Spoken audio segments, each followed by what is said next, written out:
कक्षा 11 में आज का टॉपिक रहेगा संयोजी ऊतक अर्थात कनेक्टिव टिश्यू तथा इसके विभिन्न प्रकार। संयोजी ऊतक अंगों अथवा विभिन्न ऊतकों को परस्पर जोड़ने का कार्य करता है। यही कारण है कि यह लगभग सभी अंगों में पाया जाता है। शरीर में इसकी मात्रा सबसे अधिक होती है। ये ऊतक संपूर्ण शरीर का लगभग 30% भाग बनाते हैं। संयोजी ऊतकों के 3 प्रमुख घटक होते हैं जिनके मिलने से ये बनते हैं। इनमें विशेष प्रकार की कोशिकाएं, तंतु तथा मैट्रिक्स पाया जाता है। संयोजी ऊतक की कोशिकाओं को मुख्य रूप से फाइब्रोब्लास्ट कहा जाता है।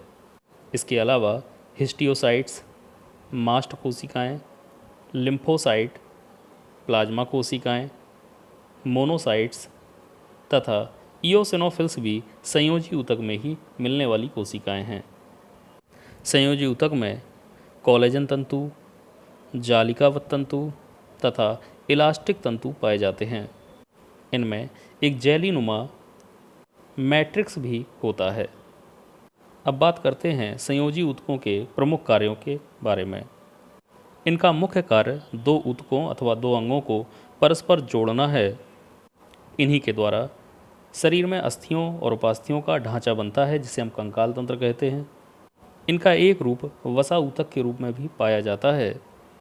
तरल संयोजी ऊतक जैसे रुधिर और लसिका आदि के द्वारा भोजन, हार्मोन्स, गैसों आदि की सप्लाई पूरे शरीर में की जाती है। WBC तथा लिम्फोसाइट जीवाणुओं द्वारा संक्रमण से शरीर की रक्षा करते हैं। संयोजी ऊतकों के कोलेजन तंतु क्षतिग्रस्त ऊतकों की मरम्मत करते हैं। संयोजी ऊतक के लिम्फोसाइट एंटीबॉडीज़ बनाते हैं जो शरीर को प्रतिरक्षा प्रदान करती हैं। अब समझेंगे संयोजी ऊतकों के विभिन्न रूप या विभिन्न प्रकार। संयोजी ऊतक कई रूपों में मिलते हैं जैसे अंतराली ऊतक, वसा ऊतक, श्वेत रेशीय ऊतक जिसे हम श्वेत तंतुवत ऊतक भी कह सकते हैं, कंडरा, स्नायु, उपास्थि, अस्थि तथा रक्त। अंतराली ऊतक अर्थात एरियोलर टिश्यू।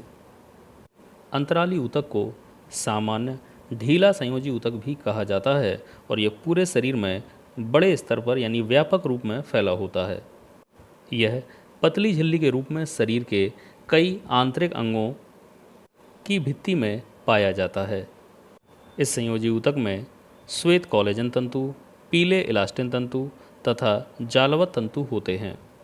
इसके अलावा कुछ प्रमुख कोशिकाएं भी होती हैं जैसे फाइब्रोसाइट्स, मैक्रोफेज, प्लाज्मा कोशिकाएं, मास्ट कोशिकाएं, लिम्फोसाइट्स, वसा कोशिकाएं आदि। अब समझेंगे एडिपोज टिश्यू अर्थात वसा ऊतक। वसा ऊतक वास्तव में अंतराली ऊतक का ही रूपांतरण होते हैं। ये ऊतक मुख्य रूप से स्तनधारियों में अधिक पाए जाते हैं। नेत्रगोलक, गर्दन, जांघों, उदर के निचले भाग में इस तरह के ऊतक अधिक होने के कारण ये भाग कुछ मोटे दिखाई देते हैं।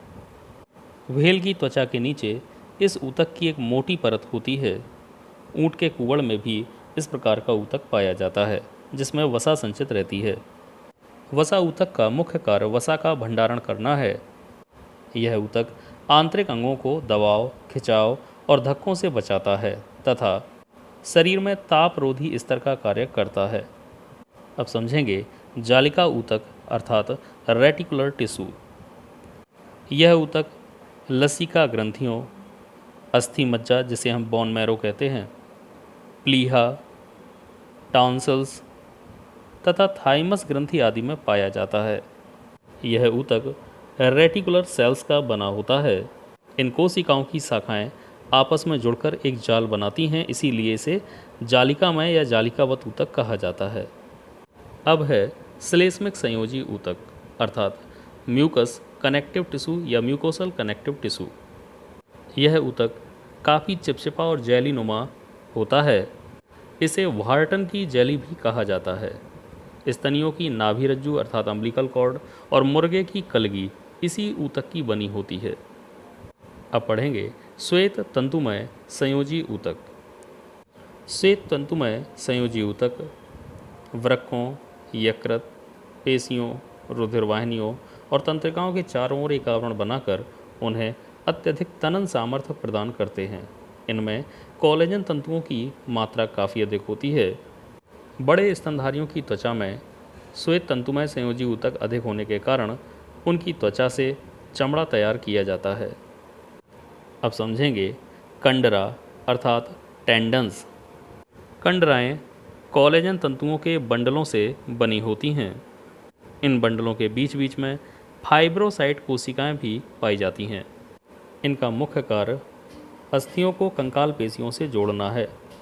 अब समझेंगे स्नायु अर्थात लिगामेंट्स। इनमें कोलेजन तंतु तो बहुत कम होते हैं, लेकिन पीले इलास्टिन तंतु काफ़ी अधिक मात्रा में पाए जाते हैं। अतः स्नायु पीले और बहुत ही लचीले होते हैं। स्नायु अस्थियों को अस्थियों से जोड़ने का कार्य करते हैं। अब हम कंकाल ऊतक को समझेंगे, जिसे हम स्केलेटल टिश्यू भी कहते हैं। हमारे शरीर में पाया जाने वाला कंकाल एक सघन संयोजी ऊतक का बना होता है, जिसे कंकाल ऊतक कहा जाता है। कंकाल ऊतक दो रूपों में मिलता है, उपास्थि तथा अस्थि। कंकाल ऊतक शरीर को आकृति प्रदान करता है। यह हमारे अंतः कंकाल का निर्माण भी करता है। यह शरीर के विभिन्न कोमल अंगों की सुरक्षा करता है। यह चलन एवं गति में सहायक होता है। कंकाल ऊतक मुख्यतः मीजोडर्म से विकसित होता है। कंकाल ऊतक के अंतर्गत सबसे पहले समझते हैं उपास्थि अर्थात कार्टिलेज। कार्टिलेज के मैट्रिक्स को कॉन्ड्रिन कहा जाता है। यह लचीला, पारदर्शी और जेली के समान अर्ध ठोस पदार्थ है। इसमें 60 से 80% तक वाटर अर्थात जल होता है।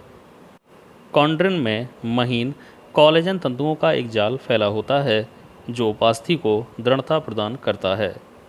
उपास्थियों में काफ़ी लचीलापन भी होता है। Larynx, trachea, bronchi, ear pinna तथा नाक की सेप्टम, ये सभी कार्टिलेज के ही बने होते हैं अर्थात उपास्थि के ही बने होते हैं। उपास्थियों के चारों ओर पेरिकांड्रियम नामक महीन झिल्ली का आवरण होता है। शरीर में कार्टिलेज 4 प्रकार की होती है: प्रभासी या हाइलन उपास्थि, श्वेत तंतुमय उपास्थि, प्रत्यास्थत उपास्थि तथा कैल्सीफाइड कार्टिलेज या कैल्सीफाइड उपास्थि। अब समझेंगे कंकाली ऊतक का दूसरा रूप अर्थात अस्थि या बोन। अस्थि एक कठोर और ठोस संयोजी ऊतक है, जो कंकाल तंत्र का मुख्य भाग बनाती है। इसमें ओसीन नामक प्रोटीन होता है। ओसीन का लगभग 35% भाग कार्बनिक पदार्थों का और 65% भाग अकार्बनिक लवणों का बना होता है। इसमें कोलेजन तंतु भी पाए जाते हैं और कैल्शियम व मैग्नीशियम के फास्फेट लवण भी मुख्य रूप से मिलते हैं। शरीर में फास्फोरस की मात्रा सबसे अधिक हमारी अस्थियों में ही होती है। अस्थियों की कोशिकाओं को ऑस्टियोसाइट कहा जाता है और ये जिस महीन झिल्ली द्वारा घिरी होती हैं उसे पेरिऑस्टियम कहते हैं। परीक्षा में कई बार हैवर्सियन तंत्र के बारे में पूछा गया है। शरीर में जितनी भी लंबी लंबी अस्थियां होती हैं उन सभी में महीन छिद्र पाए जाते हैं, जो एक ओर से शुरू होते हैं और दूसरे सिरे पर ख़त्म हो जाते हैं या समाप्त हो जाते हैं। इन्हीं छिद्रों से होकर रुधिरवाहिनियाँ मज्जा गुहा में प्रवेश करती हैं और रुधिरवाहिनियों की शाखाएं पूरी अस्थि में फैल जाती हैं। लंबाई में फैली हुई नलिकाओं को हैवर्सियन कैनाल्स कहते हैं, जबकि छोटी छोटी और तिरछी नलिकाओं को, जो एक हैवर्सियन कैनाल को दूसरी हैवर्सियन कैनाल से जोड़ती है, उन्हें हम वॉकमैन्स कैनाल कहते हैं। इस प्रकार अस्थि के अंदर बना नलिकाओं का एक जाल हैवर्सियन सिस्टम या हैवर्सियन तंत्र